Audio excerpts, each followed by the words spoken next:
I really feel like I want to like song after that. Like, I don't know. That probably will bore people, but I'll be watching some people's like live stream openings.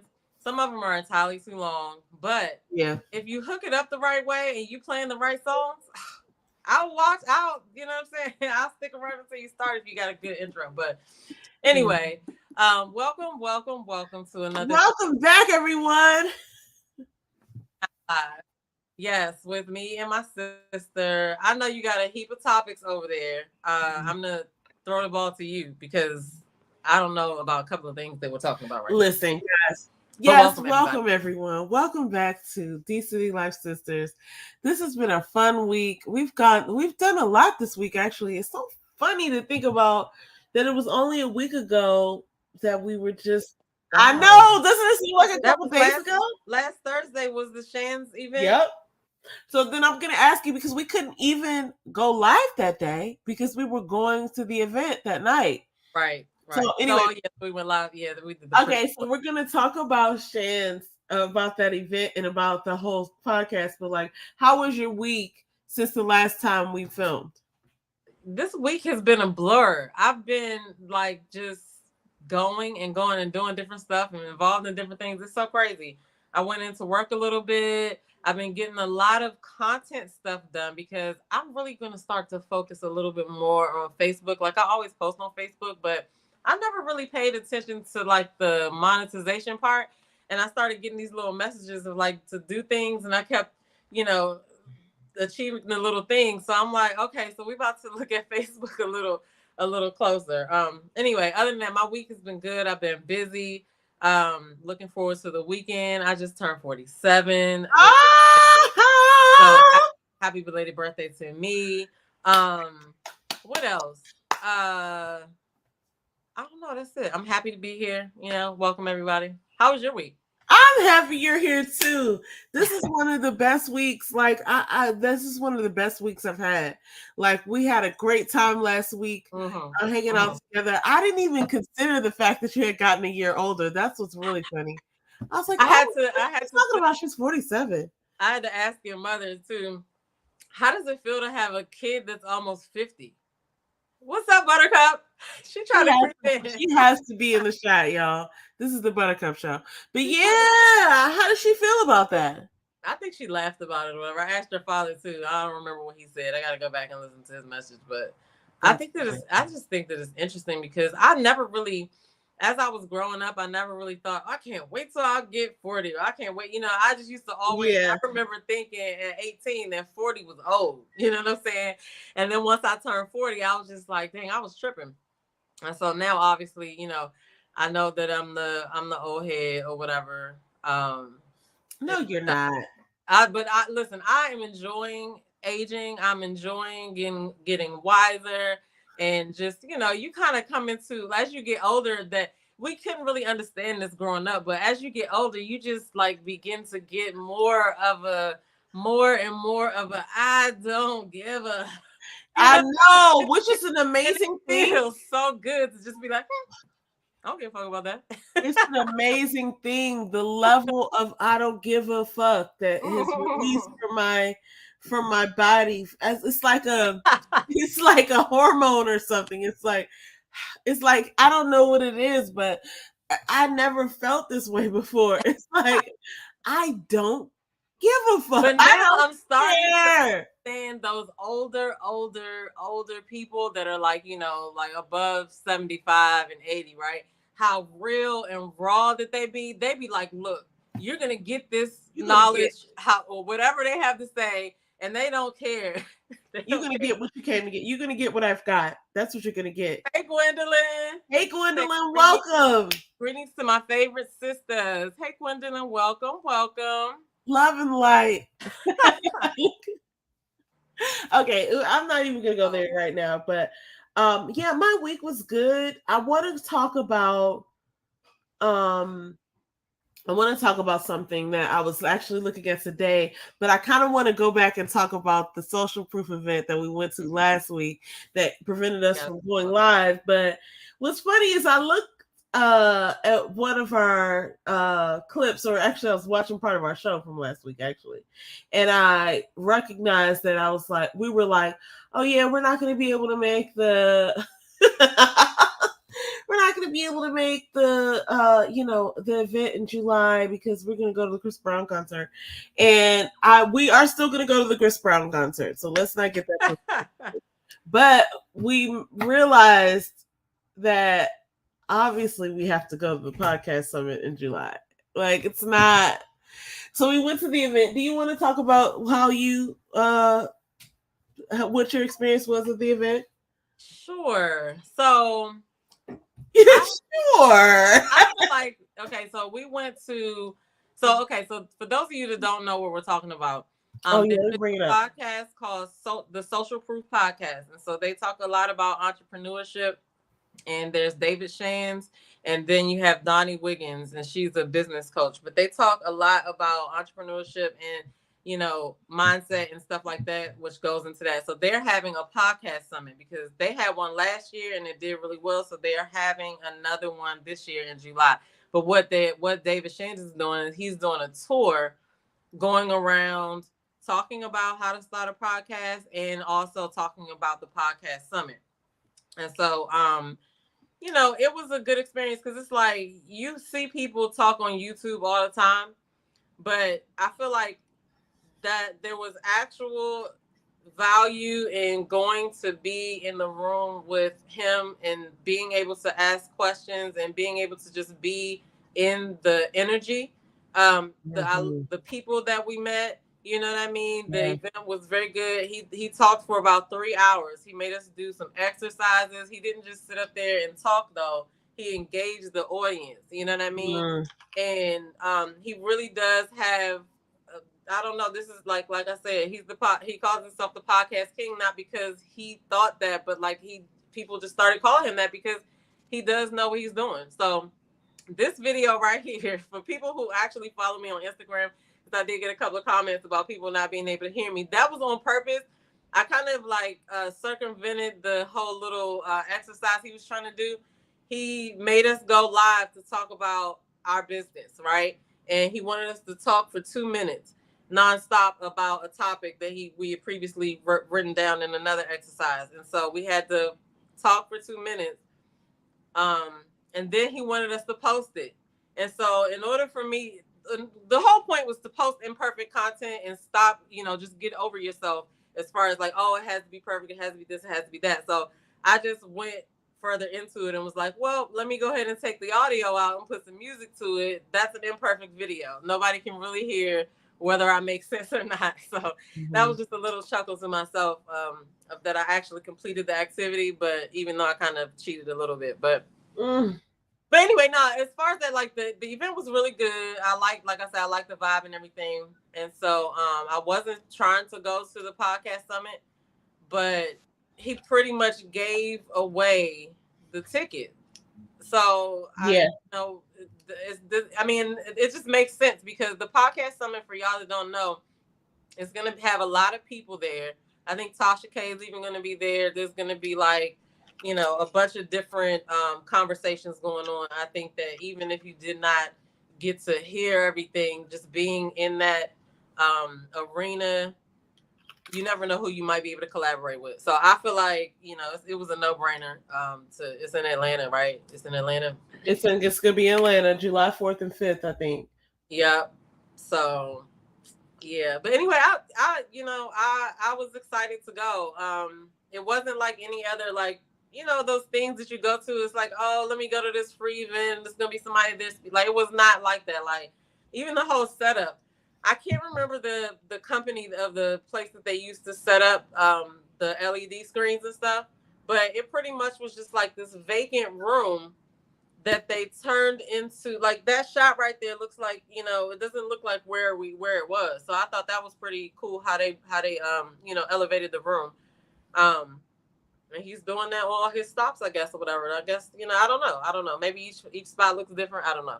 Now I'm rambling, but I thought it was a great event, and I can't wait to go to Podcast Summit. So I agree. I think that, you know, first of all, like, let me just start there. When we walked in, it was just a regular like, I wouldn't even call it an event space. It was like a little warehouse unit.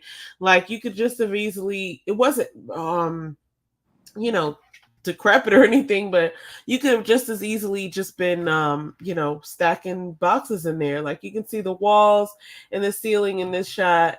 And this is JT from Homecoming the podcast in fourth quarter, just talking about what he, 5 business ideas. But that's what we all were tasked to do. And you can see in the background, like the AV equipment that Demeter Joe was just talking about. It's like you could see the industrial environment that we were in that was also transformed, because the floors, I didn't notice, but they're probably like concrete floors. Like, you could have just as easily just been doing like package orders in this room that we were in. Can I say this though? That actually speaks to him teaching people how to start their podcast, because people often think that they need so many things before they can start a YouTube channel or a podcast.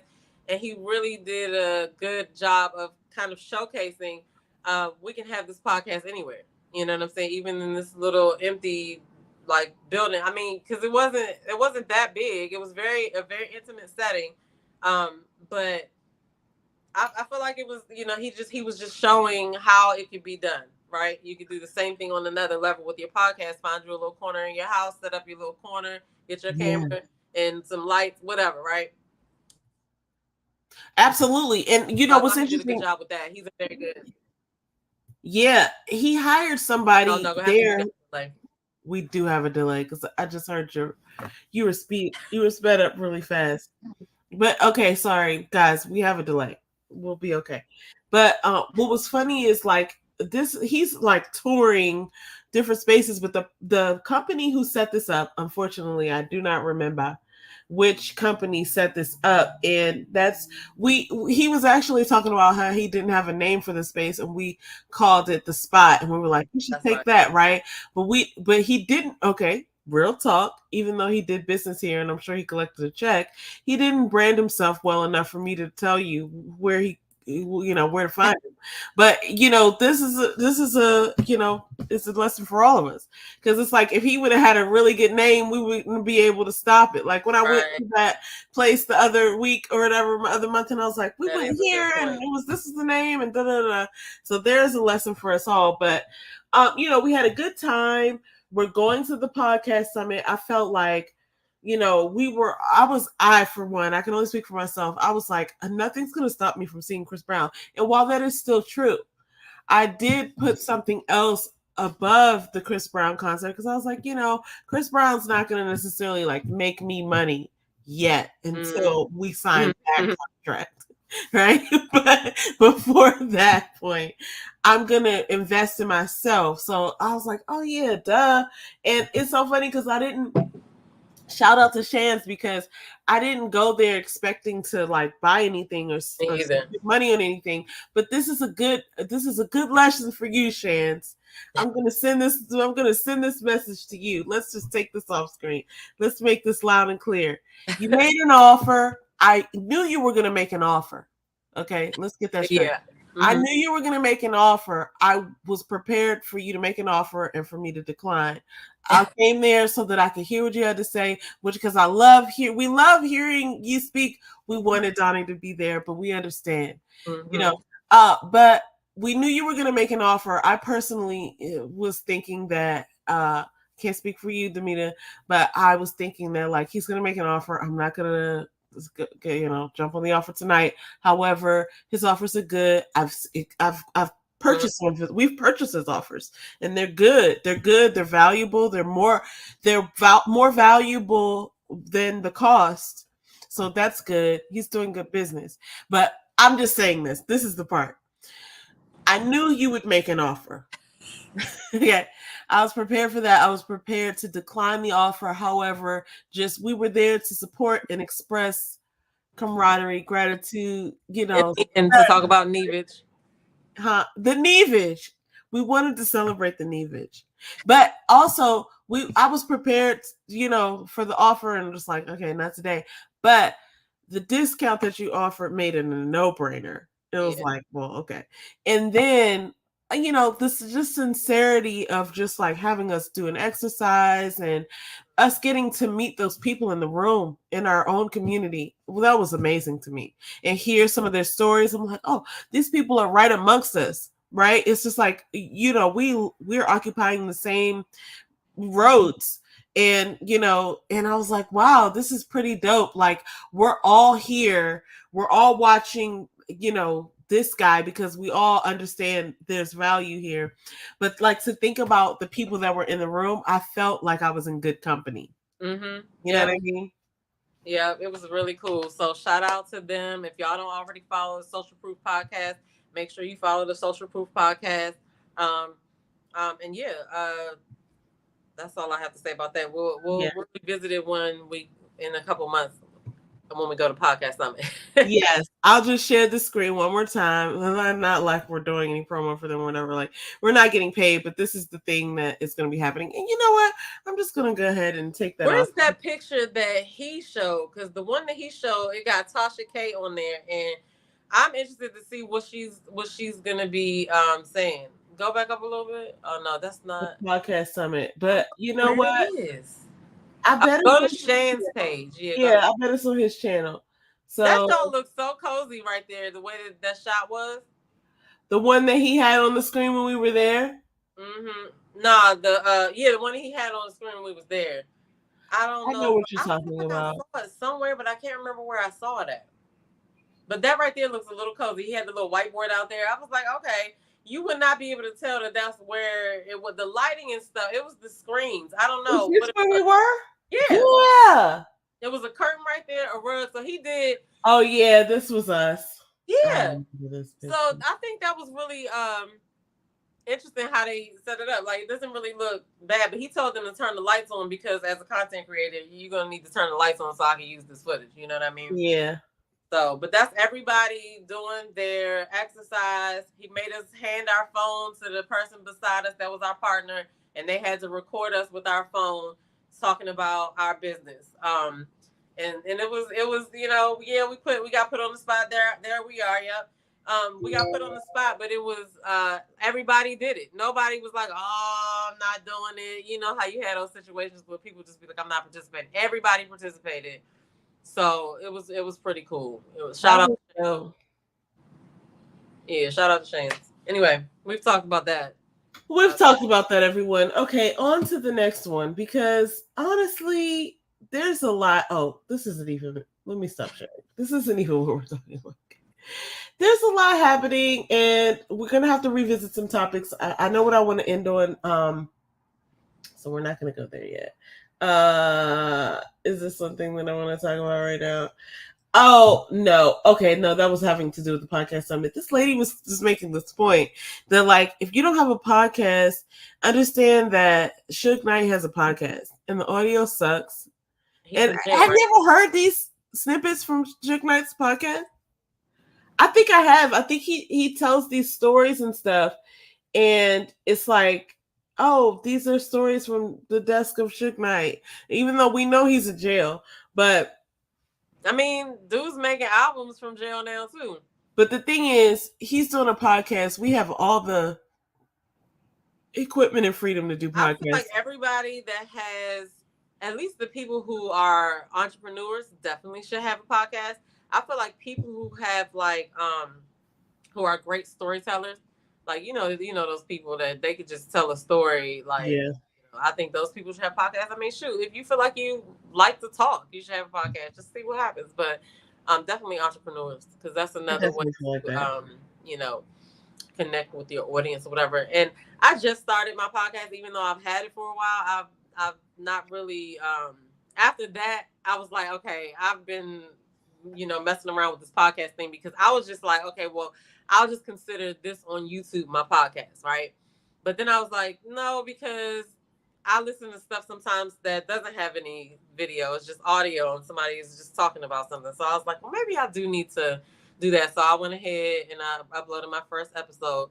I don't really understand how everything works yet, but I will in a couple of months. I'm sure there's people out there who understand less than you, and they probably have quite a few podcasts uploaded. So you'll be fine.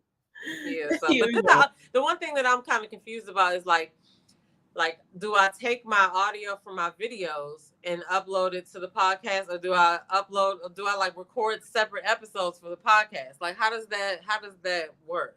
Because if how I did the first episode, well, I'm pretty sure it was so archaic, and I shouldn't have probably did it like that. But I like played the video on the iPad and I recorded the podcast on the phone like I was in 1995. No, I think that's what people appreciate. All right, let me just be real with you. When I'm listening to a podcast in my ears only, I want as much audio context as I can possibly get. Imagine you were blind, right? And you're being told a story. I want every detail that I can imagine, that I can absorb. And so it's like that's what a podcast is. So like the pauses, the breaths, the laughs, the put that back in there, close the door, whatever that is like a part of the personality, the character of the podcast. It's like sometimes when I'm watching planner videos, because that's my thing, I'll see like you'll hear like somebody's kid screaming in the background like, Mom, I want a grilled cheese sandwich. And then it's like a hard cut. It's like, it's like, yeah, you might hear 2K, somebody playing PlayStation or screaming at a PlayStation. Yeah, and it's like, and then they cut real hard and they'd be like, hi guys, I just came back. It's been 2 days. It's like so funny to me, but that's what I'm saying. Are they recording those? Are they just sitting down specifically saying, I'm going to talk to the podcast people? Like, should it be different from what's No, I don't think so. I think it should. I think people who are now like, okay, I think we're in a new era of content consumption. I think I think we're moving away from the more produced content like offerings. Mm-hmm. And it's more like, I want to hear some real shit. Like, I want to be moved. I want to, you know what I mean? Like, I want to talk to somebody who understands the way that I think, my dark sense of humor, my dorkiness, my judgmental, whatever. Like you're looking for specific things from people who you're consuming content from. It's not the same old TGIF. You know what I mean? It's not the same old, I'll just watch what's on. I can hand select. So it's like, I need certain things I can choose from other elements than were offered previously.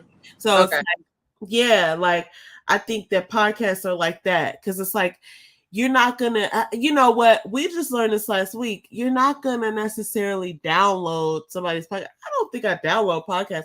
I think I listen to them online. Like, I don't think anybody downloads anything. Yeah, I download PDFs. That's pretty much it.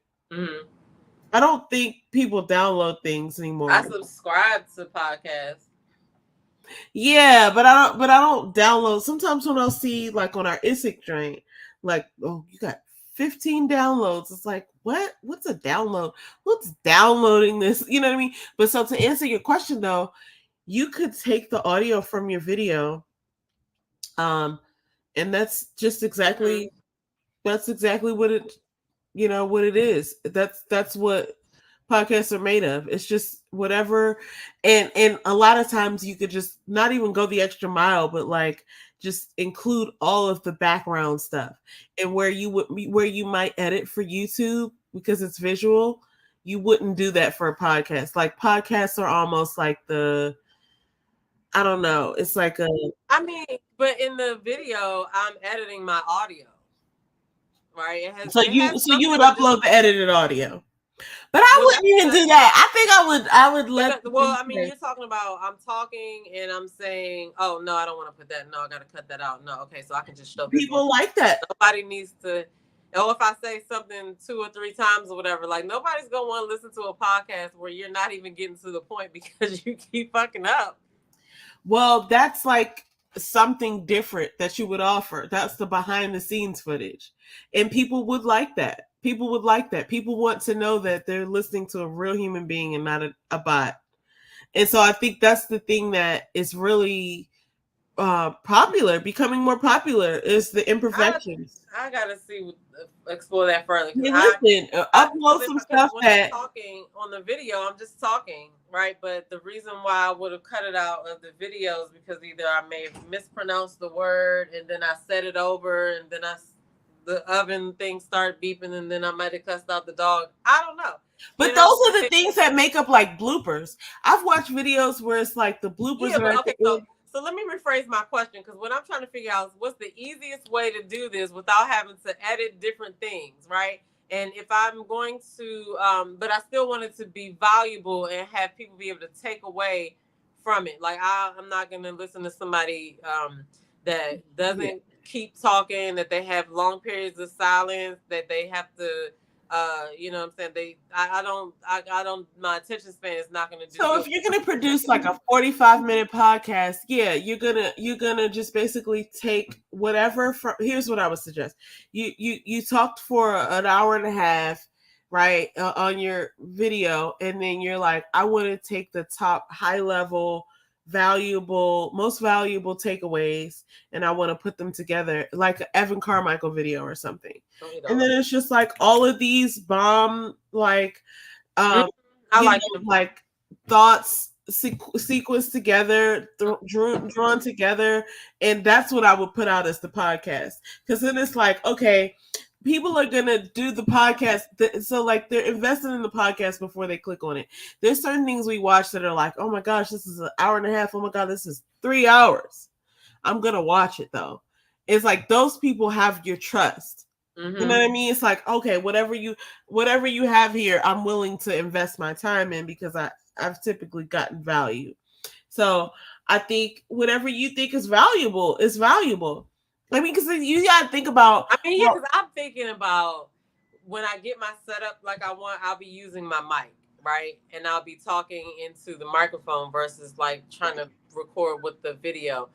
But I think that I'm going to play with both of them. I'm going to try to see how it works for me to upload the video from the podcast. But then I feel like, from the YouTube, but I feel like if somebody was following me on YouTube, like I would want to also have them have a benefit of following me on the podcast, because I'll be talking about stuff. Maybe I'll do it in a more candid way, like you were saying or whatever. But yeah, maybe it's not the same thing I'm talking about. Because I'm thinking if I'm trying to give you 4 points about something and I take a minute to get to it or whatever, that kind of takes away from the 4 points. So if I'm doing a video like that, I would want that audio to just be whatever was on the video. But if I'm just talking through something, I feel like that would be more podcast related, because I'm just like, maybe I'm doing a brain dump and I'm talking about random subjects, right? I even think that's more valuable, though. I think that's more valuable because we get snippets of things. And a lot of times when I'm taking in information from a podcast, it's hard for me to take in like dense, like packed together information.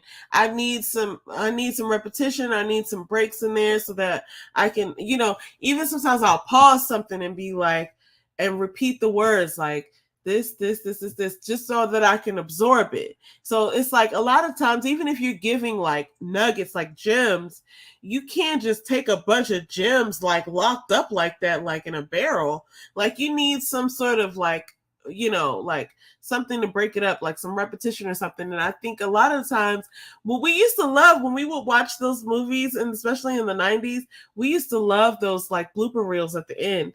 And people do them sometimes in their videos or their. I used to do those in my RIT videos. And it's like something fun. It just like connects you to the person. And I honestly do think, I've been watching Charlene Johnson. I've been watching some others, but it does make sense. And especially with what we're going to talk about at the end, this Beyoncé album.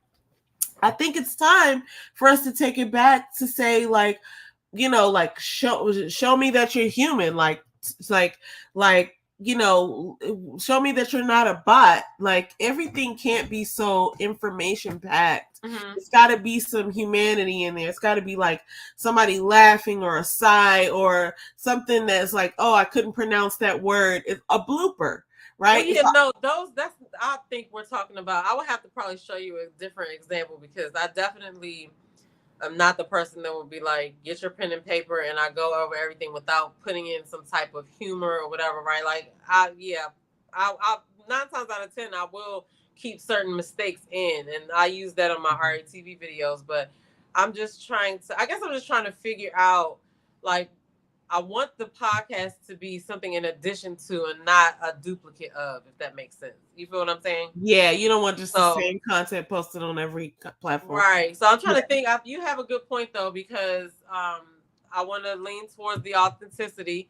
I want to lean towards, so maybe the podcast will be more like, like real talk versus, I don't know. Like I gotta get that. more produced like content, like like these Yeah. are the 4 things that'll get you there type of thing. Yeah, and if you know what, but you have time. You have time to think about it, and if somebody's watching this video and you like podcasts, put in the comments below why you watch the podcasts that are your top 3. I would like to know. So I would like that too. I find myself thinking about that when I'm watching other content. Like I was watching this video from her what's her name, Layla Hermosi. She's been interviewed by Sean Cannell and Think Media, and she said one of those cliche terms like make the content, create the content you want to consume. And I was like really into it, however she had set it up. I was like really into that concept, and I was like, yeah, it just meant something different to me than previously when I've heard it. It's like, yeah, create the content you want to consume. Like we've all heard that before, but anyway. I know, but listen, a lot of these things that people consider cliche, if you really like repeat it to yourself and actually try to like hear it instead of like just disregard it because it's something that you're supposed. The shit really is that simple with some stuff. Hello. But look, I just want to show you this real quick because I'm so excited because yesterday I couldn't figure out how to get my podcast to show up on Apple. I tried to submit this. I feel like I tried to submit this last year and it was still in a draft status. And I'm like, what the hell? So I was able to get it to show up. It's called Self-Care Revolution.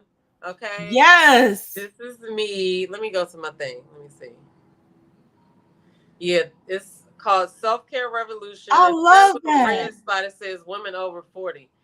But anyway, if you are a woman over 40 and you would like to, you like to listen to podcasts, be talking about a lot of the things that women over 40 encounter as they're aging and have to focus with, because hormones have a lot to play with it, do with it too. And just talking about, pretty much how it is to be a woman over 40. It could encompass a lot of stuff because, self-care is my thing. So anyway, find me on Apple, Spotify. That sounds good to say. It's called Self-Care Revolution. All right. Anyway. I'm looking for it right now so I can put it on the damn. Let me know what you see when you search for it, because that's what I want to know. Well, look, we have a lot of. Oh, I think this is it right here. No, it should be me in red. Look, I'm gonna find it. I don't want to. Like, I knew I was. Okay, well, you let me know because I want to know how to tell people to find it. No, that's good. I'm gonna find the link for it, but I don't have it up right now. But I will. Okay. All right, but in the meantime, I'm gonna go to this next story, which is. Oh wait, it's already up here. I'm laughing to myself. So we actually went to the harbor.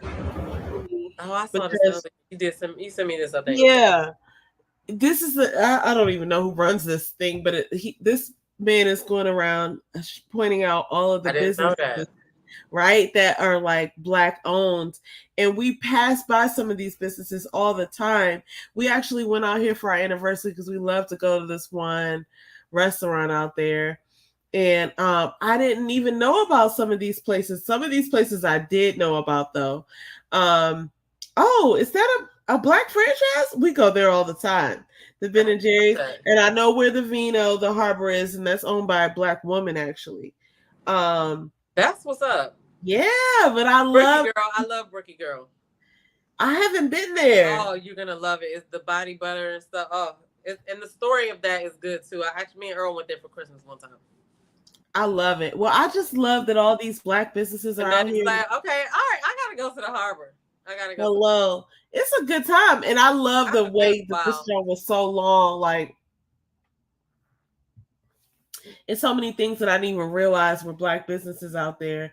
So I was really excited to see this. Yeah. I love just putting shine on stuff like that because it's just like, as black people, we're so brilliant. I just don't, I don't know how to say it, guys. It is what it is.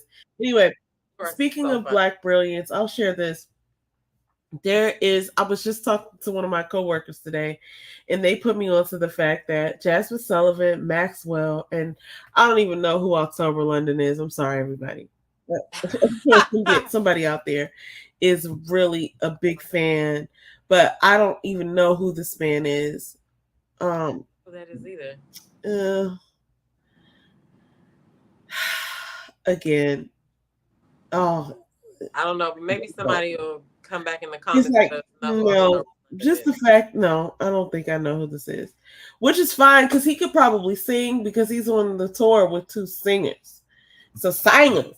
But anyway, Maxwell and Jasmine Sullivan are touring this season. I was like, oh, I didn't even realize there's so many tours happening. I'm just going to give shout outs to everybody because, we're obviously not going to be able to make them all, but, all the people who I love. And then I found out that the R&B podcast or the R&B Money podcast, they're doing a tour this year with Carrie Hilson and are they singing or they're doing their podcast? I think they're doing singing because it's Carrie Hilson and Carl Thomas. Oh shoot! I said what? Carl Thomas. Carl Thomas is a beast, and Carrie Hilson is a beast as well. So I don't even have any link for that. But those are people that are just out there doing their thing. So I'm grateful for that. Other music news is Willow Smith is actually, you know what? I have this love for Willow Smith because we all see her parents are a mess. And we love them both. You know what I mean? Like, we all love them both. But, like, for her to be this much of a, like, musical prodigy, I was looking, this was on her page, like, maybe a week ago. Oh, it was 4 days ago. But she plays all these instruments, and she can sing and scat, and she can write. And I'm just so happy, like, to just be, like, able to support her because she's just such a wise young woman. She's plays all these instruments, which is really cool because I didn't know that, but she's really musically talented, extremely musically talented. So I really am, looking at whatever she has going on. One of the things that we cannot forget is that when she came out with "Whip My Hair," we were adults, and that song rocked. And I was like, the nerve of even some of the go-go bands was hitting that joke. With the nerve of this young lady to show up on the club scene at 10. I was just thinking that definitely crossed my mind one drunken night. I was like, I was waiting for this song to come on and this little girl can't even get in the club. And I said, oh my God, what a wonderfully talented human being to be 10. I don't even know how old she was at the time. She might have even been younger. She might have been like 8. You're right, though. She was I whip my hair back and forth. I whip my hair back and forth. And people I was one of them. I am people. I was on that floor whipping my hair back and forth. You dig? That was a good song. Oh my goodness. Okay. Anyway, so moving on. This young man, I didn't even watch this whole thing because this is one of those like bullying stories where, luckily we didn't see anybody get beat up this time. But this young man was getting bullied, and there's this group of people who make sure that type of thing doesn't happen. So that's one of these. Just wanted to give some love because it's actually a group of men of color. So I wanted to give some love to that because I've not seen this group before. They're called the what is it? They're called like some anti-bully group. I wish I could remember their name. They pulled up in trucks? They pulled up in trucks and basically they're these like macho men. They're called the anti-bully gang. That's what they're called. And they just show up to places when like things like this happen. When this young man obviously, comes out and he's probably getting bullied normally. And then he, this is like pretty cool in my opinion. Like what a great thing to do with your afternoon, right? Like Like these men came out and they took pictures, and I'm sure that, it's something like so simple like this. And I think this is what we miss sometimes as human beings. It's like something so simple as just showing up for another human being, just being there to be like, Yeah. hey, I'm here with you. Like, you know what I mean? Like, I see you. It's something so simple like that that can change somebody's life. But anyway, the fact that these men are showing up in numbers like this to help young people get through tough situations, like he could have easily, I'm sure he's been going through things for a while, but the fact that they took it out of their day to show up, I think this is like such a worthwhile activity.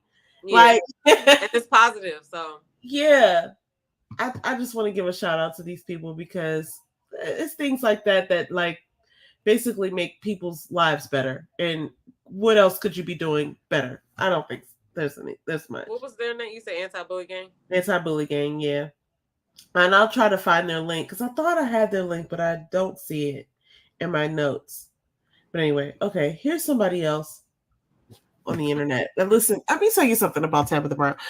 Anytime she comes out with something, I'm going to buy one. And last time I didn't popcorn last no, I didn't get my hands on it, and I can tell you why. Okay. Because your brother-in-law is a hater. Your brother-in-law likes to walk behind me in the stores to tell me, or beside me to tell me that I have whatever I want. Like, oh, you already have one of those. You don't need that. Oh, don't put that in the basket because you already have one of those. Oh, that you must already be have. so irritating to you. Oh, it is a guys. Listen, it's a sacrifice, but I didn't get the popcorn last time, and everybody talked about how good the popcorn was. Even her eating the popcorn in this. So you saw it at your Target? I did. I saw it at my Target because I got all the other made stuff. You take that out of the basket? Oh. See, they didn't even have it in my Target. I went over there. I even asked a couple of times, and sometimes, a bunch of the times that I asked, they were like, "What? Who's Tabitha Brown?" And I was like, "Y'all carry her stuff." They were buying it. At the time, she had clothes in there too, but I never saw it on the shelves ever. They had their own brand in there, but I was like, "No, I need the Tabitha Brown one." So they knew they had it, and I don't believe those people. I think they actually had it. So tell me, how do you know this? Because when you work in a store, you get the inventory. Like maybe they No, get but what if that Target never got shipped in? What? So You're not in the boondocks. I went in there. How do you explain this? Your Target is about 15 minutes away from my Target. Yeah, but this is what I'm saying. Even when I was trying to order it, it was all sold out everywhere. So Target didn't even have it. Like my Target never got it. And the person that I asked that didn't know, he was a little kid. Not a little kid, but he was young. So I was like, whatever. He should know what they have, right? But I just don't see me not ever seeing one bag as much as I'm in Target. I don't know how that happened, but I do recall your mother one Christmas asking someone at the Best Buy, like, "Oh, for a PlayStation, yeah, you get a shipment between now and tomorrow." But there was some in the store before. Now this, nobody had seen it. So that's what I'm saying. Like, and then when I looked online, it was not shipped to every Target, but it also sold out immediately. So that's why I was like, I don't believe that it was there, and they. Well, maybe they sold it. Like, I don't know. No, they did not get it. That's what I'm trying to tell you. That's what I commented on her thing. I was like, I hope my Target gets it. Like, even let me. Where's all the popcorn? It's like either they sold it to another store, right? Because it's like I do remember from working at the Macy's that like after things were there for a certain amount of time, they would sell them to another store, like a third-hand store or whatever. But this wasn't even there, so maybe they sold it or maybe they never got it in. But I don't know. I remember looking up a whole bunch of stuff about this because when I didn't see it there when she first said it came out, I went online to get it, and then it was sold out. I don't know. Because she said next year is going to be in there all year long. So they must, whatever batch they had, they must not have had any more. Because even last year she posted, y'all sold that food out so fast, but next year's going to be all year long. Well, Well, I hope she's getting paid for this stuff. That's all I care about. What? She Um, better be. yeah, because she's listen. I'm ready to stand up and buy. I I'm want to taste ready it. to I've hurry never up. tasted it. I feel slighted.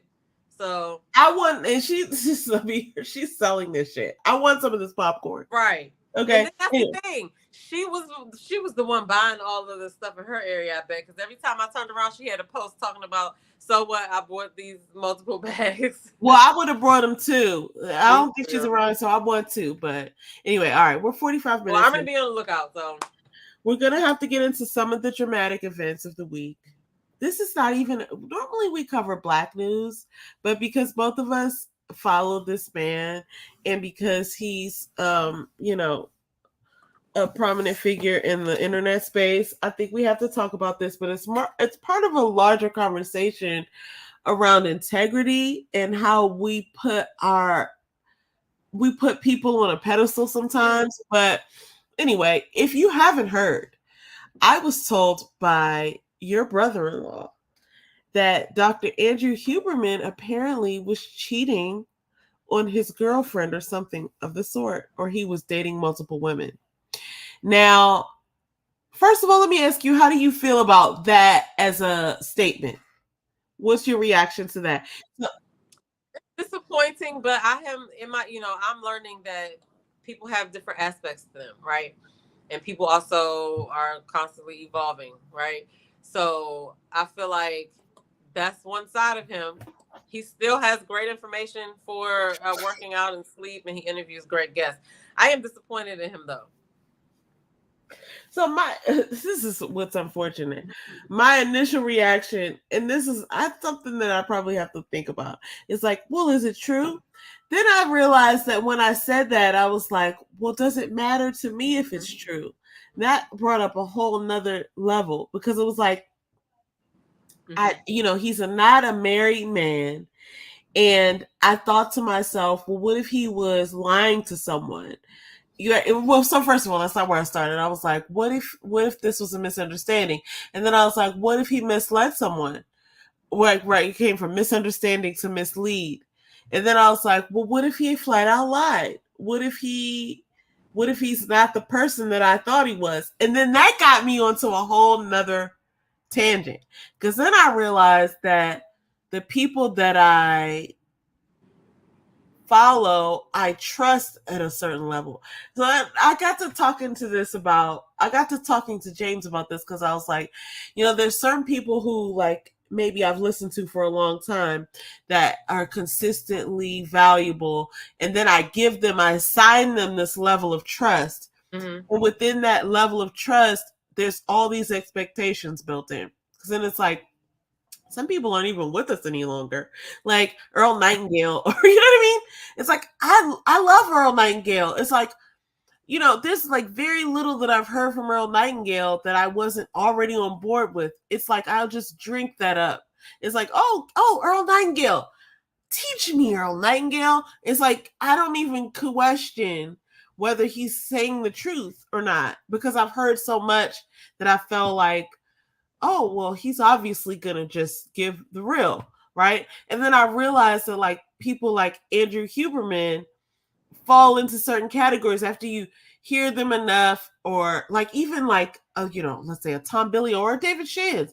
It's like after you hear them enough, or a Donnie Wiggins, even more powerful than a David Shands.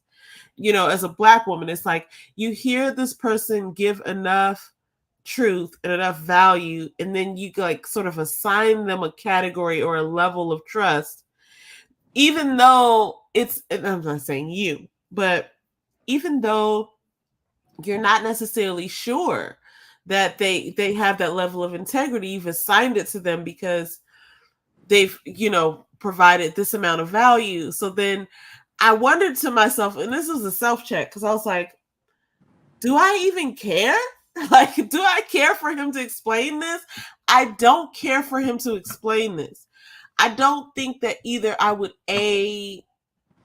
believe him, or I don't even think he would really offer it. Well, let me ask you a question though. Yeah. What is it? How does it affect the information that you were going to him for? That's what it does it. But at the same time, I was like, should it? Like, I trust him to tell me the truth about brain science, about, neurology. Like, Mhm. I trust him to tell me the truth about what he's learned in the science of sociology and Mhm. psychology and all that. So I trust him to break it down for me in a way where it's common conversation level understanding, and it's not all, you know, lab talk or, diagnoses.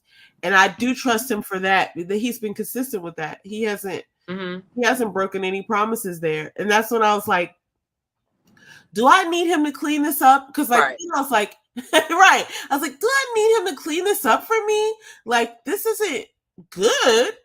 I But mean, cause okay, go sorry. ahead, say No, it. I was just thinking like in terms of like say it's your doctor, right? You have a doctor and you find out that your doctor's cheating on his wife. You know Mm, what I'm saying? But he's a great doctor. You see what I'm saying? yeah. Does like or like because you work with people every day, you have people that you never know how many arguments they have with their spouse or whether they cheated or not. It just may not have come out, but like at the root of it all, I think people need to ask themselves, how does it affect me and how does it affect the information I was getting from them? Because yeah, if you were scamming people about whatever, then maybe I need to know about that. But like I feel like Hmm. if it's something personal, like what goes on in their bedroom, I feel like shit. You got that's ugly. Like, you know what Yeah. I'm saying? But I didn't need to know that. And yeah, it's gonna affect some people's, thought of you, but like for real, it's just kind of like, ugh, I feel bad that that happened. I still respect the education that you have and the things Yeah. but now it is gonna be subjective though, because if you're like a relationship coach and you get caught cheating, well that's definitely gonna affect you because that is what your job is. You know what I'm saying? Or a pastor. A pastor is in another situation. I know, but like, That's the thing. where does the line get drawn? Because Because I mean, well, a pastor because he's advising people on their lives, pretty relationships. much. Yeah, Yeah. yeah. So that's why those particular jobs would be compromised by their integrity. You know what I'm saying? But like, if you got a teacher that, let's just say the teacher, let's just say the teacher got put out of his house, right, by his girlfriend, right? And he had to sleep in his car before he came to work. And one of the students like saw that his wife came and dumped all his clothes in the car. Like, does that directly affect his job? Maybe because he's he's got it coming to the job. But like at the end of the day, like he still can teach math. He's at work on time. You know what I mean? It's unfortunate, and and because it's out there, people are gonna consume it. Like that's the world we live in. But at the end of the day, it doesn't really change who the person is. Like this is why people who get outed as scammers like kind of get to go on and on because you know they're just finding new groups of people to hoodwink. So that's how scammers get over. But that's the culture we live in though. Like so it's like sometimes you have to really ask yourself, does this have anything to do with the information? What I'm here for. And That's is really it what gonna matter? Because if you hadn't found out, what would you would have kept going? You know what I mean?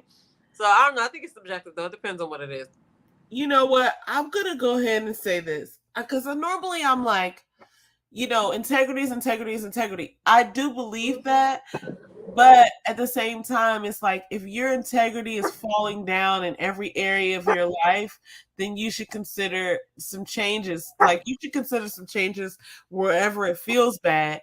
But like for this man, I feel like, if he was cheating, I don't know anything about that. But if he still has integrity in what he's You're offering just gonna me, own it. then if he still has integrity and I still find him to hold integrity in what I've been offered by him, which is not the peen. Like I literally love his information. You know what I'm saying? I love the way that he breaks down the So things. that's what listen. Because here's what I think, though. I think that people pay more attention to the salaciousness of stuff Yeah. versus does it really matter? You're grabbing something to judge somebody on, not maybe not intentionally, but it's like otherwise, are you expecting the person to be perfect?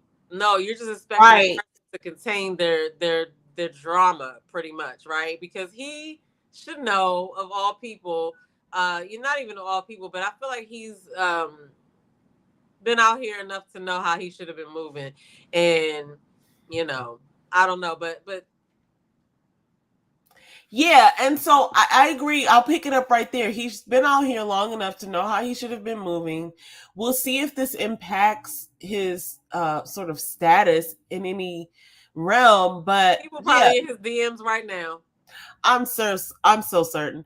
Really, the value for him, in my opinion, has not lowered. Like, I'm still going to listen to what he says about brain science. I like, and also here's the thing that I was talking to James about is that, like, I don't know who came out with that story. I don't know who told that truth about, whoever truth that was, like that he cheated on them or he was dating multiple women. I don't know what his situation was with those multiple women, but I'm not trying to take up for him either. I think it's completely possible that he was out here in these streets. But my thing is, like, that's not what I'm using him for. So he still has value to me.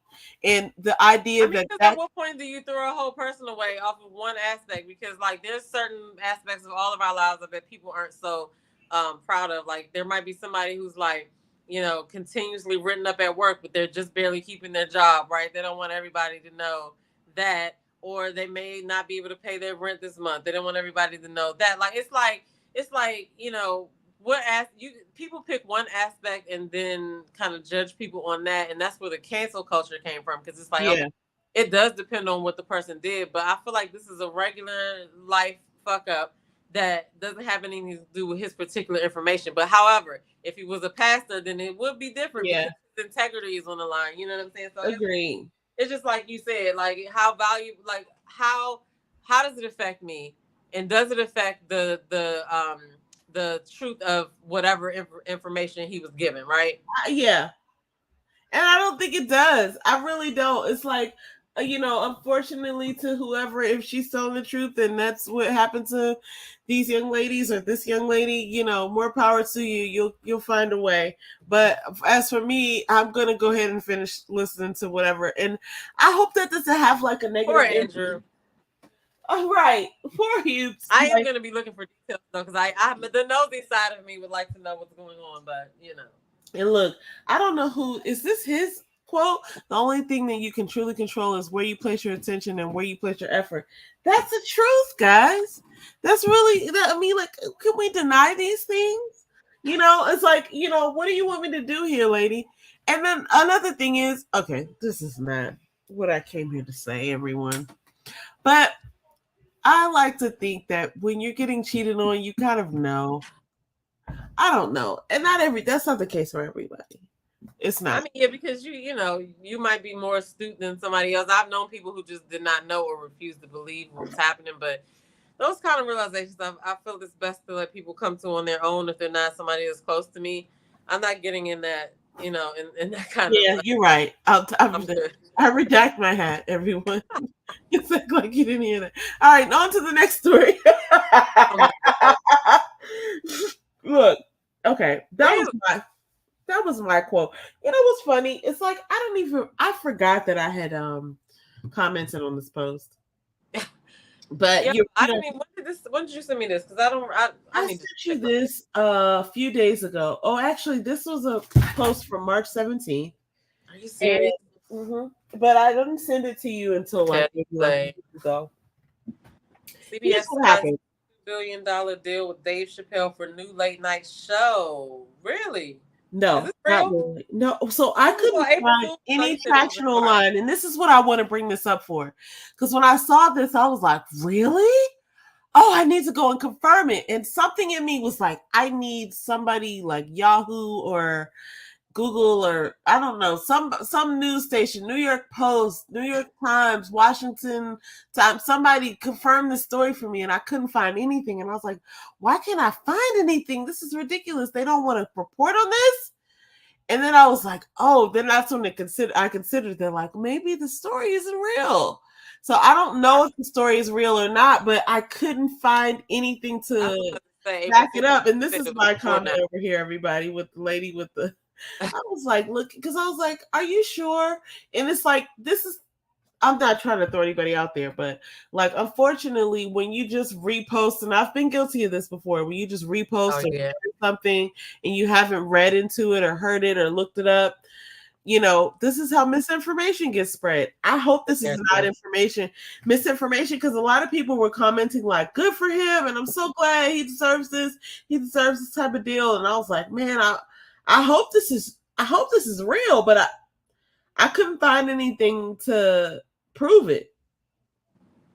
So I don't think So we're basically saying this is not confirmed. Somebody just posted. Correct.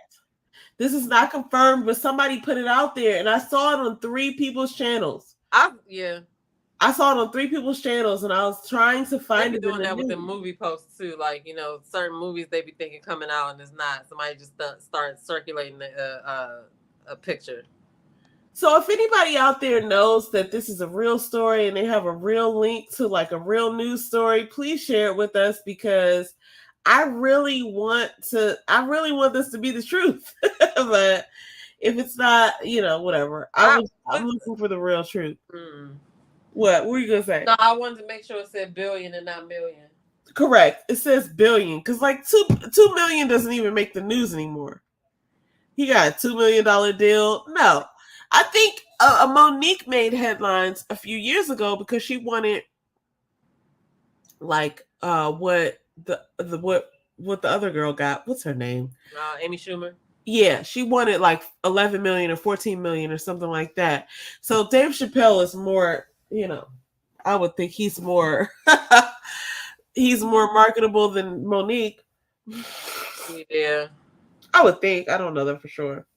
Anyway, all right. Look, I'm getting closer and closer to the final story, but one thing I want to point out is these young ladies here. Now, here's the thing about being a Black woman. We all remember these people. We all remember these faces. Okay, we could name them. I don't think I know their names though, but I never knew their names. Let's just go back to these, because one of my best friends in the world, Larry Boggs, was on it wasn't a Just For Me, it was like a Just For Men or whatever, like a box of hair dye. And I remember every time I would go to the Walmart and I would see him on there, I would laugh because I'm like, look at Larry. These girls, this is why I know we haven't covered this story, or I don't think we have. Maybe we have, I don't know. But if not, we're going back over it. But there was a girl that I used to work with at Longhorn in Atlanta who she told me she did like $1,000 deal with some hair company, like, let's just, whatever perm company. And they paid her like, $1,000 for every time they use her picture. So they used it online, and they used it on the box, then they used it on a commercial. So she got $3,000. Not every box they sold, but every time, like every lane they used her picture in. So she was like so excited, because we lived in Atlanta. We were getting $5 tips in 2002. And she was so excited, like, oh my God, I got a hair box, opportunity. And they paid her like $3,000. And she was like so excited. And, it's a pretty big deal. But like, I do remember some of these girls. Like, I remember this girl right here on the left top. Yeah. I remember seeing her. And then I remember seeing this girl on the left bottom. And I feel like I remember this girl in the middle, but nobody's bangs can look like that.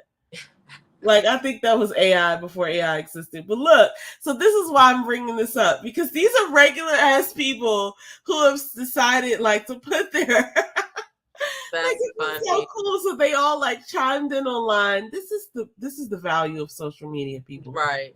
The fact that somebody can be like, hey, that was me. Right. You know what I'm saying? And we all saw these women. We were all like rooting for them. I kind of remember her too. But I love this post. I've lived for posts like this. It's like, that's the stuff that the internet is supposed to be for. Yeah, I approve of that. Yes. All right, we got 2 more stories. The first one is something that you said you had never been to, but people are really taking their time to weigh in on this Freaknik documentary. You said you never went to Freaknik, Yeah, I don't. I think that by the time I was about to go, it was already about to be over. When did it end? Do you remember when they No, canceled it it? had to end 1999. Oh well, You know why I think that, and maybe I'm wrong, but well it would have uh, been available to me, but I don't remember going. Let's see if I I'm on don't camera. No, I don't. I don't remember going. I don't even know when it started, honestly.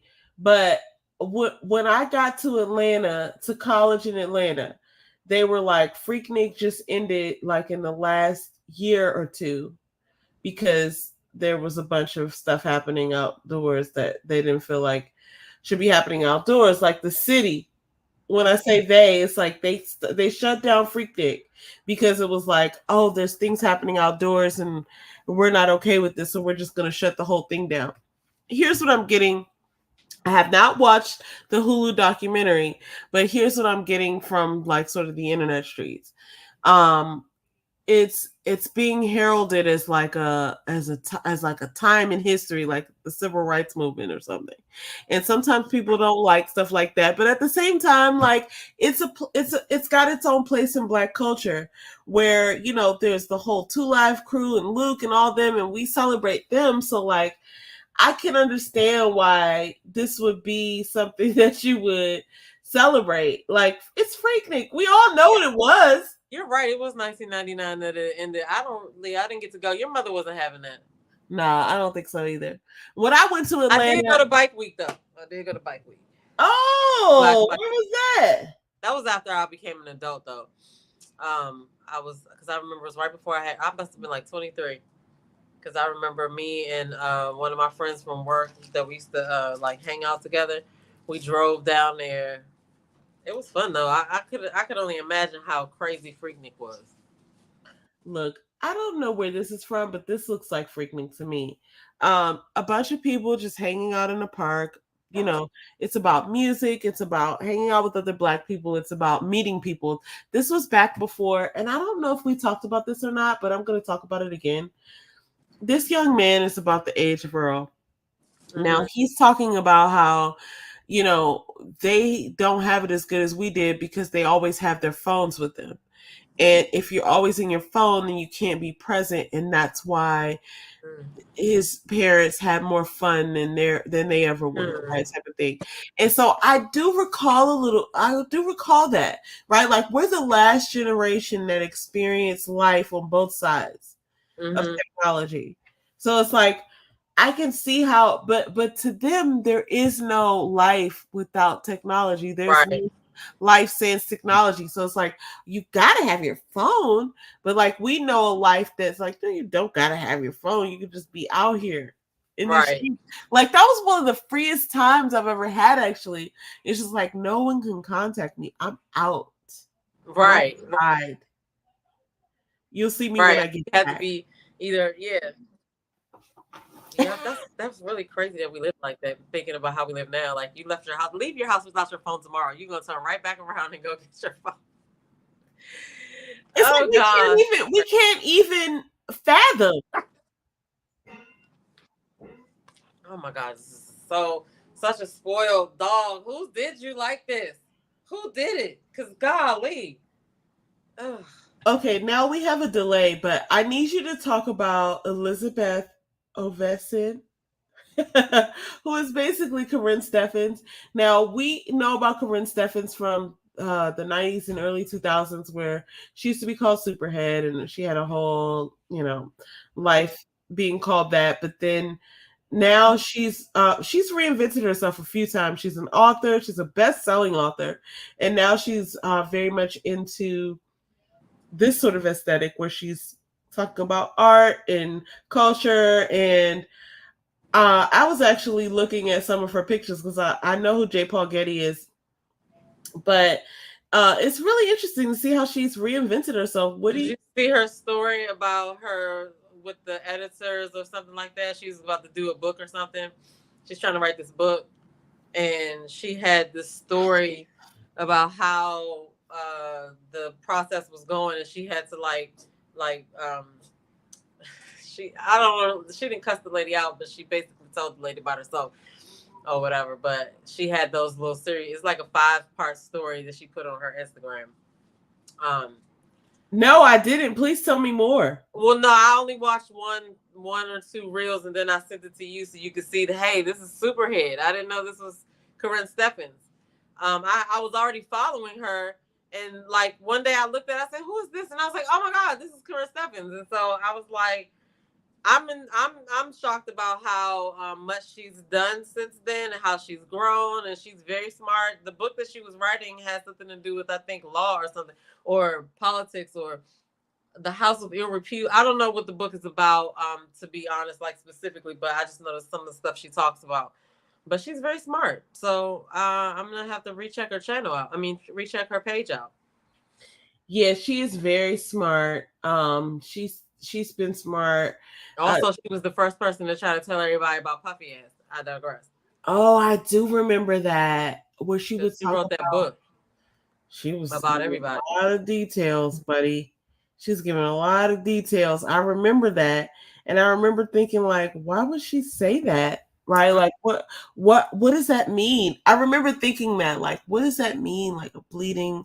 Like, I didn't get it, right? And then I don't know if it was you. It must have been you that was like, well, that means this, right? And I was like, oh, but well, why did she say that? But it's like, yeah, she was one of the first people. It's interesting that now that we get other sides of a story, then those things are like reintroduced, because I do remember she said that, and not that I thought she was crazy, but I just didn't get it. And most people, like, here's the thing about people who do things wild like that. It's like most people aren't going to say anything because it's like not their business or whatever. Mm-hmm. But like once a bunch of people, like, it's almost like it takes for somebody to get hurt before somebody comes out and says something. And by the time somebody comes out and says something, several people have been hurt. And now it's like we're just proving that it exists. Because I'm sure some people probably tried to step out and say something before, but well, yeah, I mean, those people probably got deleted or like silenced in some way. You know what I'm saying? And people get hurt, but they probably it wouldn't really do anything unless we knew about it. You know what I mean? Yeah. Just kind of like this shit that's coming out with Puffy. This is crazy. You know what I'm saying? Like the girl that was shot in the club that Sean went down for. She's been saying the whole time that he did it. You know what I mean? That he shot her in the face himself. Yeah, now she's like, no, bring this shit back up. So that's what I'm saying. Everything, the other things that could have happened that aren't spoken about. Like, I feel like it's far worse than we could ever imagine. The stuff that went on or whatever. But anyway, we talking about Elizabeth Ovesson. I didn't mean to sour that whole thing with Puffy talk. We still got her little. No, it was relevant. Yeah, but we still got her thing. I was trying to talk about how good she's doing, and I'm sitting here talking about Dingy. Anyway. No, I hear you though, but she was one of the first people to call him out, so there's that. Okay, so the last thing that we're gonna talk about, guys, in this out. Please be quiet, sir. I've got to bring this back, everybody. Well, listen, we talked about this last week. I just have to go back to the exact same story because I'm not saying anything bad about Azealia Banks, but I watched a podcast, or part of a podcast, the Joe Budden podcast, where he talked about, their whole cast talked about the Beyoncé album, and he said something that was interesting. He was like, a lot of people are very quiet, and I thought I knew what he meant, and then I was like, today when I really went back to like put our topics together, I was like, I guess we should revisit, what we said last week before the album came out. And then I realized like, oh, Azealia Banks hasn't made a statement. Not that we care, like, but at the same time, it drew me back to Joe Budden's statement, which was a lot of people are very quiet, because what I thought he was talking about is other country artists. But then I realized, like, oh, Azealia Banks hasn't made a statement since she made this whole statement about, Beyonce tap dancing and being whitewashed and all this other stuff. Now, when we first listen, we first reported on this, and I still stand behind it. She was making points. Points were made. But since then, the album has come out, and things were were like sort of addressed, but not like in the way of like, here's a statement for Azalea Banks is, you know, yeah, like accusations. It was like, oh, like now that the album is out, what's your take now? And it's like, I haven't heard anything from her now. Mm-hmm. Hopefully something will come out, because I think in the same way that we serve out expectation, we have to be accountable for that, and say what we think after the fact. If you expected something, like, come forth and say what you think now. And so that's why I'll bring up Joe Budden, because at least he was able to be like, people are quiet. That's why it kind of got to me, because this album was amazing, guys. Like, I just want to say, like, now that I know certain things that were not like available pieces of information, this lady's just playing in our faces.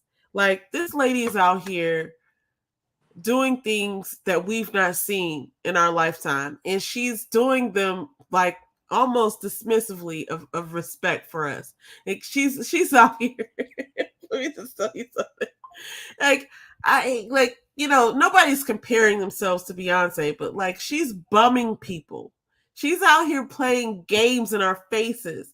Like, you think there's one album and there's more, there's like three. It's like, what are you doing? Like, hide your face. I don't even know what's happening here, but I know that this project was a beautiful piece of art. It was like so I heard good fun. things about it, but the only song that I'm intrigued about right now is the Jolene song or whatever. But everybody that I know that watched it, that has a YouTube channel, talked about it, said it was good. The overall, I didn't listen to nobody review the album though. I just, you know what I'm saying.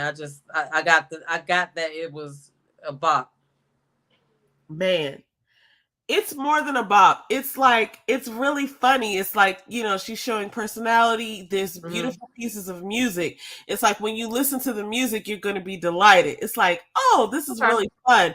It's fun. Like, she's having fun. She's playing around with sounds and music and things. The flute like Andre 3000. No, she did not do that.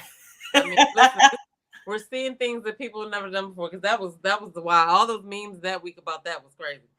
But I only heard one song, I think, and I didn't get the album when I get off of here. I didn't get it yet. Which one? Beyonce. Oh, okay. I'm gonna get it. I didn't get it yet. Andre. I think I did download Andre 3000's album, but I don't think I listened. I didn't listen to it. That could have been one of my husbands, but I'm not downloading that song. Man, I gotta talk about that at some point. We're currently in this live, but there's some things I have to say about hip hop, and I really, I have a lot to say there. So I'm not gonna start it here, but there's room for hip hop to be having a lane. And anyway, we're going to get to that at some other point, but not tonight. But anyway, we're ending this show talking about just like revisiting where we left off last week in anticipation of the Beyonce album. But now having it, I'm going to go ahead and just give my thoughts. Give us your thoughts. Okay. I thought it was so delightful. I thought it was a delightful, there was one point where I actually got giddy of that. I said, it was like, I was listening to the album for maybe like the third or the fourth time, and I was like, oh my God, I could still go back and listen to Renaissance too. It was like a realization. I was like, oh my God, what a gift. It was like such a delight. So the thing about this album is like, obviously she was going for country. It's a country album. It cannot be denied. Any country song you've ever heard, she fits the bill. She's got Willie Nelson. She's got Dolly Parton. How country can you get, guys? Also, she's giving us other genres. She's singing rock. She's rapping. She's singing opera. Like, what the fuck do you want? I literally at some point like laughed to myself, because I was like thinking about how, how ridiculous it is that she has to dance like this. And I thought to myself, well, Beyonce, undeniable job, but if you want to be a country artist, you need to learn to play the guitar. like I thought that to myself, like, well, good try, honey, but what, come back when you've learned to play the guitar, because it's like she's given us everything. There's so much on this album. It's like, it's obviously country, to the point where she's laughing in our faces. That's why I brought back this Azalea Banks post because I thought it was really fitting that she kind of like called out some things that I didn't agree with, but at the same time, well, now that she's called them out and Beyonce has basically made a mockery of the country music aesthetic, right? With her offering. It's like, okay, she's making fun of these people and she still looks good doing it. And she's offered things that have been offered to their. All right, I gotta listen to it now. I mean, here's the thing. It's a standalone project. Outside of it, obviously being country music, there's songs that you're going to listen to that you're like, that's obviously a country song. How could they deny her? But then on top of that, it's like she's just pouring in like talent. It's really ridiculous the way she's playing in people's faces. And, your mother really enjoyed it. And she had some things that she wanted to talk about. I want you to talk to her about it when she listens to it. But it's just a fun thing. It's like, oh my God, like when you wake up in the morning, you realize, oh, I could also, like, you got to do the things in life. You got to drive here. You got to pick up the thing. You got to clean the room. You got to blah, blah, blah. And it's just like, when you realize I could do this listening to Beyonce too. It's just like, oh, it's like an added, like, oh, thank you. You know what I mean? It's like, this is the type of art that it reminds me of. Listen, do not be sizing this up. If I go listen to this show and it's whack, I'm gonna call you tonight. I'm not concerned. What the fuck was you No, that will not happen. You're gonna call me and be like, oh my God. What does number 7 sound like? What's number 7? Number 7. For those of you that don't know, every time we used to get a CD back in the day or a new tape, because we used to also buy cassette tapes, number 7 used to always be fire. It was always fire. I don't know what it was with the number 7, but I'm about to find out for you right now. I'm about to get it as soon as we get off of here. And you said you didn't catch up on Ready to Love, right? You didn't see the last episode. I didn't see the very last. Well, the reunion comes on tomorrow. So so number 7 is Texas Hold'em. Was it? Oh, is that the? That's the one. So there's a black woman playing the banjo on there. Okay, I'll tell you one thing. I'll do a deep dive into this, but. Well, I mean, I guess that holds true because that show does rock. So, and here's the thing: all these people denying her. There's 72 million plays on that song. Listen, on YouTube Music, and that's not Apple Music, that's not Amazon, that's not wherever people get music. Listen, and everybody is using that joint on TikTok, on Shorts and Reels. Yeah, that joint. Yeah, she put out a remix for it today. I gotta send you the Go-Go Band that hit that joint already. Okay. Also, shout out to Beyonce and Jay-Z because it is their 16th wedding anniversary today. 4408 is when they got married. I remember because I worked at Matchbox, and me and 3 of my friends were like, I think they're getting married. They're getting married. We knew 2 days before. And then when it was happening, that we were like getting real-time updates because we were like, standing. But we're like, all these limos went out and they went to, like we were stalking them. We were in DC, by the way. But we were getting updates that like they were getting married, but we were so excited. So anyway, 4/4, this is their wedding. Yeah, because I feel like I remember it was like a whole thing about where they were getting married at, and certain people were there, and I remember that vaguely. Yeah. It was really good. But anyway, yes, number 7 is Texas Hold'em. I'll tell you my favorite song. Okay. We got to talk about number 2 first. So number 1, so this is one of the first, she has 27 songs or 27 tracks on this album. It's really interesting because who does that? She was very, intentional about using real instruments. She's like, in the age of AI, she didn't want to do any synthesizers, nothing like that. She used all real instruments. Stevie Wonder played the harmonica on Jolene. Okay. There's a young lady who plays, everybody on here, basically, a lot of people on here are Black. The person who played the banjo on Texas Hold'em is a Black woman. She's a part of a folk group. One of the things, I'm not going to lie, and I'm not a crier, but I cried at this. The second track on the album, I was like, what is this voice? Like, it was good harmonies. It's a song that was written by Paul McCartney from the Beatles, but I didn't know that before, but it was such a good harmony. And then I was like, that's not Beyonce's voice. Like, there was a voice that I recognized, but I didn't know who it was. And I went and read the credits, and it's Tanner Adele Brittany Spencer and two other Black women in the country space, and they have writing. They have royalties based off of the fact that they were mentioned in, like they're in the credits. I thought that was so amazing on track number 2. Like, putting your money where your mouth is. Like, these Black women have been fighting in this country space. She's also sent all of these flowers and stuff to like Hey Michelle and other country artists, and I'm appreciative of, like, yeah, she's bringing her machine into that space, but she's doing her thing. There's a lot of Black artists on here. We have Willie Nelson, who's not a Black artist, but obviously is synonymous with country music. And then we have a man named Willie Jones. We have a rap record from Beyoncé, which should be taken seriously. I've got to download this shit right now. I mean, she's singing opera on this. She's got rock songs on this. She's got a duet with Miley Cyrus, which is amazing. And if they don't get a Grammy for that, the Grammys are crazy. The Grammys actually put out a story this week about this album, and I was like, how can you? Yeah, but then we talk about the Grammys. Wasn't it the Grammys or the Oscars that we was talking about where people don't really, like, there's really no criteria? It was the Grammys. Yeah, so yeah. But the Grammys, listen, this song with Miley Cyrus, actually the textures of their voice don't match. There's so much that could have gone wrong with this song, but it's such a beautiful song. The lyrics are amazing. The way that they blended, the high note that they both hit at the end, and you couldn't tell who was who at first. They did this right. Whoever worked on this, and this is classic Beyonce. She worked with the best people, obviously. She's got a Black history footprint on this. Linda Martell doing narration. There's so many things that are happening in this album, and to know that she made this before Renaissance and had to keep the secret. Another thing that I noticed, and I'm going to make this prediction now for you here tonight, I do believe that this is going to be a 4-part deal because her number is 4. She's got 2 acts. When you look at the 2 albums together, and they're both, it's like a silver horse and a white horse, I think she's going to do 4.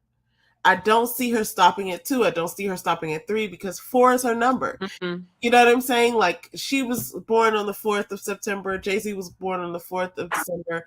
They were married on 4/4. Like, that's their thing. They both have albums with 4. Like, they're just obsessed with 4. They both have the thing tattooed on their ring fingers. Like, she has to do 4 acts. Like, what do you think? So what does she have? How many more does she have? So she has 2 right now. She has Renaissance's. So what do you think the other things are going to be?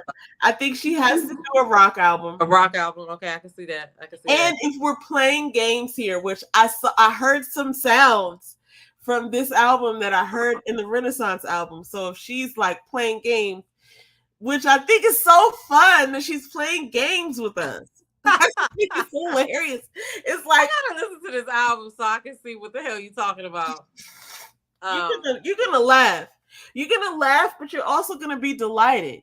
It's like, so for the people that don't know, my sister sings. She also was a drum major in high school. She played trumpet, so she could read music and all of that. So sometimes she hears stuff that is, deeper than just your surface stuff. So this is why I'm really intently listening to her on this, because she actually has some expertise in this. Okay, so.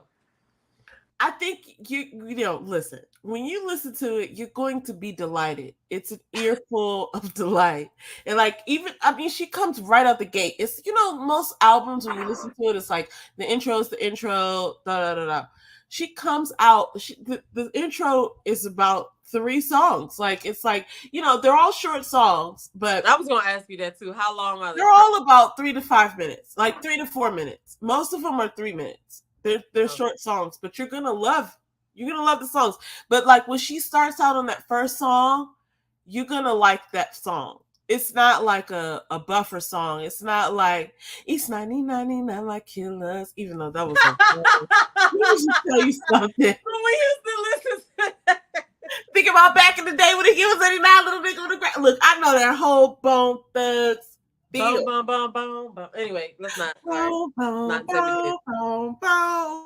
Listen, but I'm just saying, like, how those skits and stuff would be for texture or whatever, but it's Doesn't like like it either. this is a story. She's doing their damn thing, and like we got to be just really honest about. Obviously, the records are country. There's a couple songs. I didn't even mention my favorite songs. My favorite song on the album is "Ya Ya." It's down. It's number 20.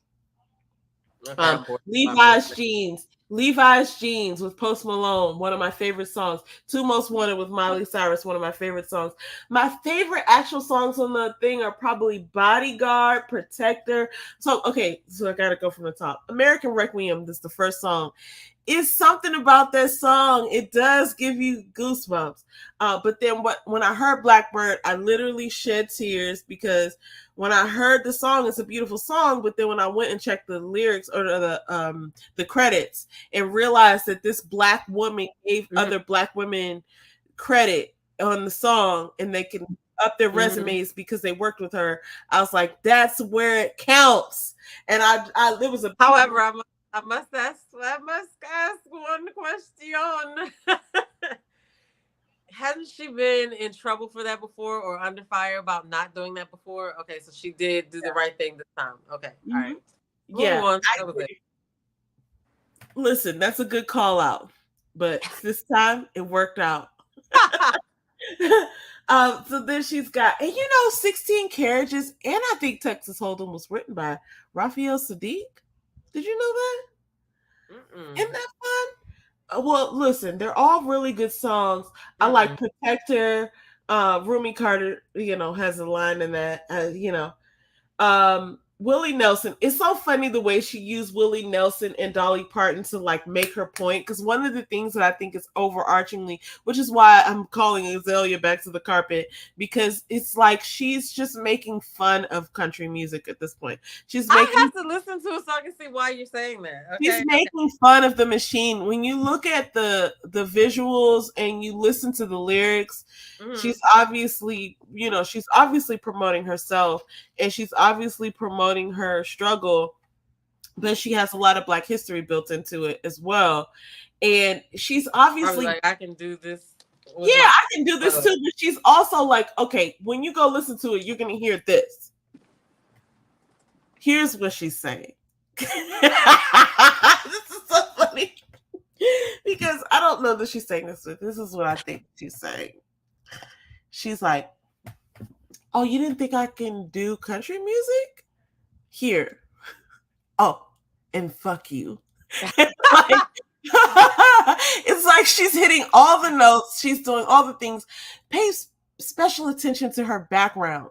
It's like for you to take the time to do these types of backgrounds, it's like, oh, you had time today. Like she's doing things that are like, they're like funny. It's like, now when I look at the imagery, it's like, hey, I'm country. This is a country album. Look, there's a flag and a horse. And and now listen to the lyrics, because basically that's what she's saying. You know what I mean? I gotta listen to it tonight. But it's also delightful. We'll reconvene on that next week so I can actually give it a full week's listen and see, So about how many songs would you say you like out of the, what did you say, 27? I would probably say 10. Like that I love. Only 10? Okay. No, I love the whole album. I can literally. So what is it? You said there was 27 total, right? Yeah, but there's like a lot of like interludes of like 51 seconds and this and that, right? It's like most songs are about 3 minutes. Okay. American Requiem, the first song, you're gonna get into that. That's like 3 songs in one because she kind of switches it up like Nicki Minaj or something. Yeah, I'm just gonna give this. This is gonna be the first album I've really listened to in a long time. From my favorite songs, I'm gonna go in order. Blackbird. I love American Requiem, which is number 1, but it's an intro. Blackbird, which is number 2. That's with the one with Tanner Dell, Brittany Spencer. I love that one. I love I love Protector. I love Protector. You're gonna love Protector too. That's number 4. I kind of like My Rose. I think that was dedicated to her son. All right, look, I'm not writing none of yours down. Of course not. No, I don't expect you to do that. Her rendition. I want to talk about which ones I want to see which. Like, I'm not listening to what you said you like because I want to. Yeah, you gotta go the whole thing. Her rendition of Jolene So Dolly Parton originally wrote Jolene. Dolly Parton rewrote Jolene for Beyonce, and I heard that. Yeah, it's good. So then there's a song called Daughter that's amazing. Right after that is the rap song Spaghetti. I love those two. I love the Miley Cyrus song that's number 16. Levi's Jeans right after that with Post Malone. A classic country song. You cannot deny the country in this. It's actually quite interesting. There's one song that I feel like that she was trying to emulate Jodeci. And I think that was towards the end. I think it was called Two Hands to Heaven. Anyway, my favorite song on the album is called Ya Ya. It's number 20. I'm not taking any of these in. Like I said, I'm trying to. Sure. I'm not going to go into though. Like this one. Let me see if I like it. I'm gonna just give this on a blind listen and see. Yeah. You know, if it's actually. I almost don't even want to load this up, but your mother's favorite song is Ya Ya also. Then if that song is about something raunchy, I'm gonna be disgusted. But okay. Well.